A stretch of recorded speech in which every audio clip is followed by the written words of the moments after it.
Bos, hadiah birthday dari kawan kena cukai ke? Sekarang ni untuk kes kahwin tu dia tak jatuh mana-mana section. Kalau tak jatuh mana-mana section, tak dikenakan cukai. Unlimited lah maknanya. Unlimited lah. Tak kisah bagi. Tak kisah. Jadi kalau kahwin, mintalah hantaran tinggi-tinggi. Mintalah 2 juta. Daripada kau minta 14,000, 15,000, later kau minta 2 juta, kau dapat 2 juta tu tak dikenakan cukai. Assalamualaikum warahmatullahi wabarakatuh pada semua.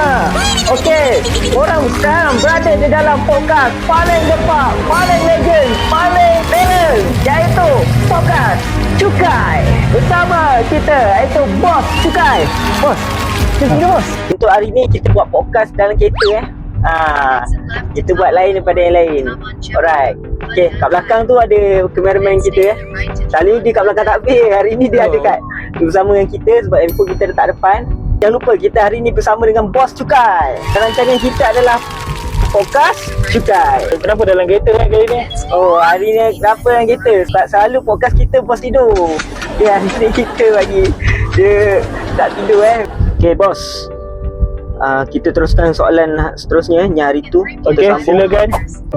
Kalau korang suka dengan video kita orang ni, korang boleh follow dan like supaya lebih ramai lagi tahu pasal video kita orang ni, okey? Bos, hadiah birthday dari kawan kena cukai ke? Okey, hadiah birthday dari kawan. Maksud kau yang kena cukai tu penerima hadiah ke apa? Penerima hadiah lah. Penerima. Okey, kau kena tahu sebarang penerimaan duit ataupun apa saja punca rezeki yang bukan daripada punca hasil pendapatan kita, hak kerja kita lah. Contoh kita kerja sebagai accountant kan. Sekarang ni yang terima hadiah tu itu punca pendapatan kita ke hasil kerja kita ke? Bukan kan? Itu nasib je sekali-sekala, betul tak? Betul.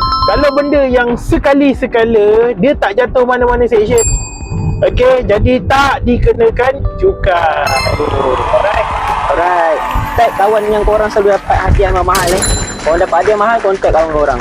Cukai lancar, bisnes goyang tak gentar.